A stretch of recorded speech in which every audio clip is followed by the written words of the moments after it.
कक्षा 12 रसायन विज्ञान और ठोस अवस्था के आगे के चैप्टर में आपका स्वागत है। आज हम किसी क्रिस्टलीय ठोस में इकाई एक कोष्ठिका में अवयवी कणों की संख्या ज्ञात करने का यहाँ पर सीखेंगे। तो लीजिए, स्वागत है। घनीय एकक इकाई कोष्ठिका में अवयवी कणों की संख्या किस प्रकार से निकालते हैं। पूर्व टॉपिक के अंदर हमने घनीय एकक इकाई कोष्ठिका के प्रकारों के बारे में, एक क्रिस्टल जालक में कितने प्रकार की इकाई कोष्ठिका हो सकती है उनके बारे में यहाँ पे जानकारी ली थी। आज हम उनकी एकक इकाई कोष्ठिका में अधिकतम कितने अवयवी कण मौजूद हो सकते हैं। देखिए बच्चों, कोई भी क्रिस्टलीय जालक होता है, उस क्रिस्टलीय जालक की जो पैकिंग होती है वो पैकिंग उसकी इकाई कोष्ठिका पर निर्भर करती है। और इकाई कोष्ठिका के अंदर जितने भी परमाणु, अणु या आयन होते हैं उस आधार पर उसकी व्यवस्था होती है। इसी व्यवस्था को, इसी पैकिंग को हम यहाँ पे अध्ययन करने जा रहे हैं। तो लीजिए अध्ययन करते हैं। घनीय एकक कोष्ठिका में अवयवी कणों की संख्या किस प्रकार से निकालते हैं। इधर ध्यान दीजिए बोर्ड पे।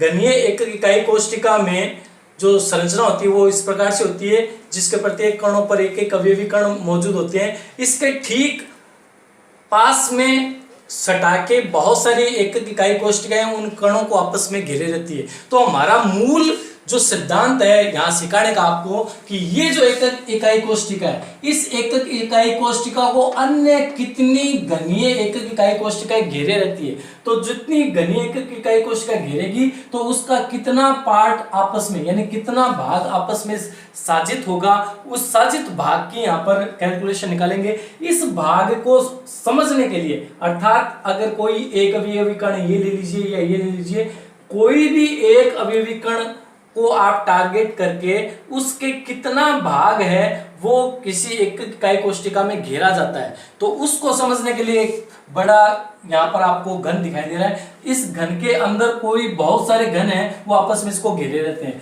तो इस घन की कोई भी ये देख लीजिए, मैं अगर ये अवयवी कण यहाँ पे ले लूं तो ये अवयवी कण यहाँ पे आपको दिखाया गया है। ये किसी एक कोने का अवयवी कण है, वो अन्य कितनी एकक इकाई कोष्ठिका की घनीय एकक इकाई कोष्ठिका द्वारा घिरा रहता है। तो देखिए, इस चित्र पे बेहद गंभीरता से आपको ध्यान देना है। तो यहाँ पर आपने देखा ये एकक इकाई कोष्ठिका है, इसके ठीक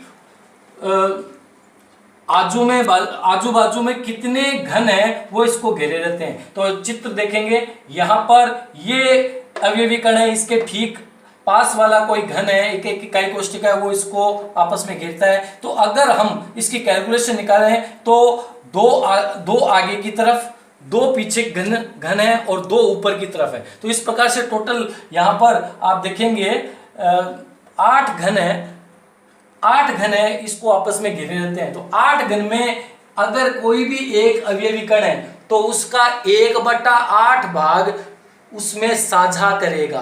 कितना करेगा? 1/8 भाग सरल घनीय एकक इकाई कोष्ठिका में साजित करेगा। अब इसकी गणना इस प्रकार से करते हैं।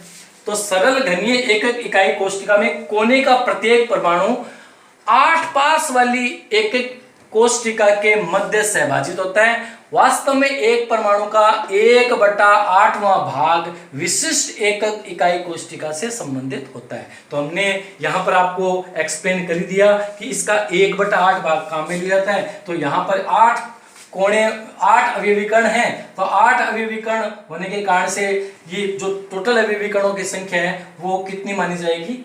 1 मानी जाएगी।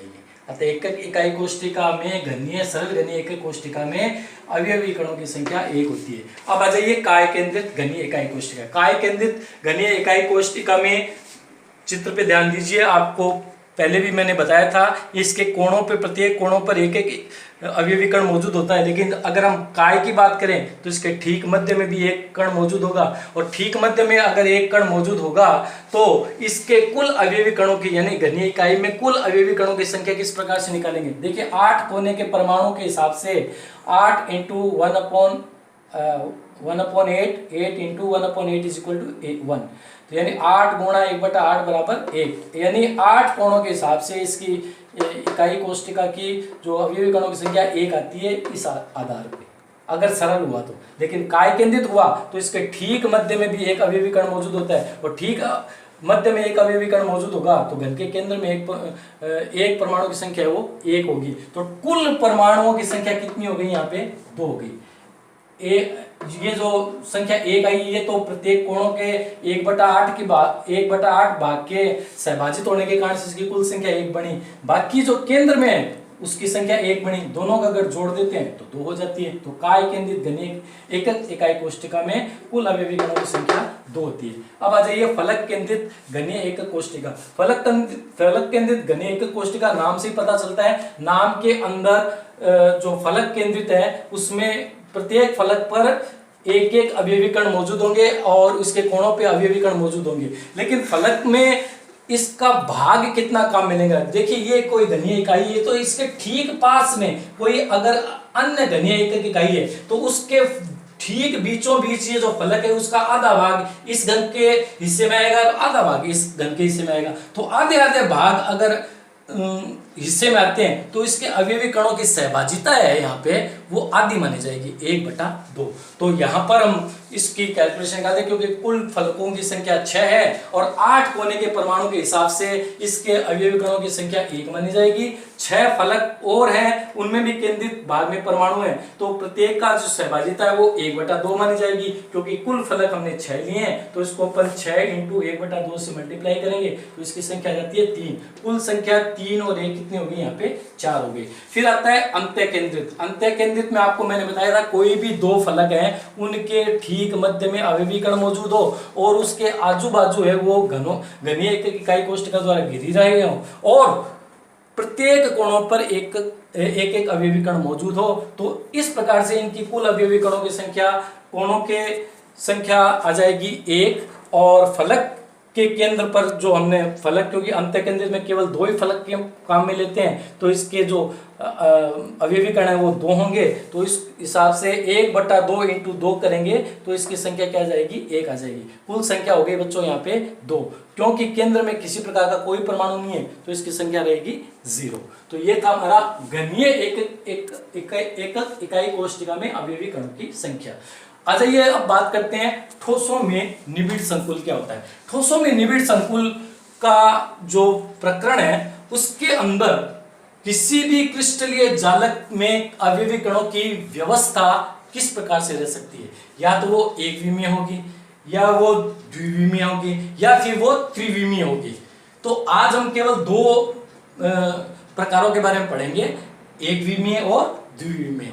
एक विमीय का अर्थ क्या होता है? देखिए बोर्ड पे, एक विमीय का अर्थ है अगर अवयवी कणों की संख्याओं को एक सीधी रेखा में व्यवस्थित कर दें और इस दौरान किसी भी एक कण की तरफ हम ध्यान देंगे तो उस कण का अपने आसपास के कितने परमाणु या कणों द्वारा वो उसको छू रहा है। तो यहां देखिए अगर मैं इस कण के बारे में बात करूं तो इसको छूने वाले कणों की संख्या कितनी है? 2 है। एक तो ये है और एक ये है, तो 2 कण हो गए। तो जितने कण किसी अवयवी कण को छूते हैं वो उसकी उप सह संयोजन संख्या, कोऑर्डिनेशन नंबर कहलाती है।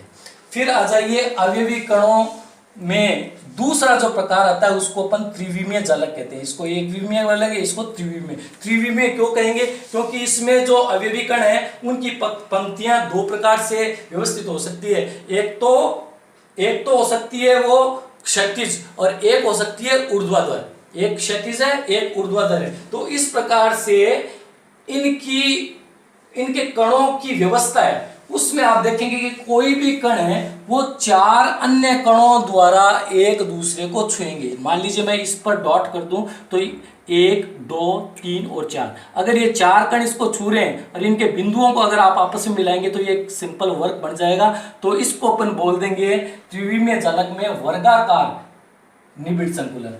फिर एंड में आता है षटकोणीय निबिड़ संकुल। षटकोणीय निबिड़ संकुल में जो कणों की पैकिंग होगी बच्चों उसको BA या AB प्रकार का पैटर्न बोलते हैं। इसमें कोई भी जो कणों की अवयवी कणों की संख्या है वो एक त्रिविमीय में एक सीधी रेखा में रहेगी, लेकिन उसकी जो पंक्ति बनेगी वो पंक्ति एक को छोड़ के आगे की तरफ खिसक जाएगी, एक को छोड़ के आगे की तरफ खिसक जाएगी, तो वो पैटर्न बन जाएगा ए। ऊपर वाला बी था, नीचे वाला बन गया ए। अब देखिए अगर ये पुनरावृत्तियां चलती रही तो ये पैटर्न कराएगा बच्चों B A B A B A. तो इस दौरान अगर किसी मध्य वाले कण को अगर आप डॉट करें तो देखिए कितने अवयवी कण इसको छू रहे हैं। तो देखो अगर मैंने इसको सेंटर्ड कर दिया है, इसको केंद्रित कर दिया है, तो इसके जो कण है 1 2 3 4 5 6 कण इसको घेरे हुए हैं। तो इस प्रकार से अगर इनके बिंदुओं को अगर हम आपस में मिला दें तो ये संरचना षटकोणीय बन जाती है। तो ये था आज का हमारा टॉपिक, जिसमें हमने अवयवी कणों की संख्या के बारे में जानकारी ली, ठोसों में निबिड़ संकुलन के बारे में जानकारी ली। नेक्स्ट वीडियो में हम बात करेंगे त्रिविम निबिड़ संकुलन।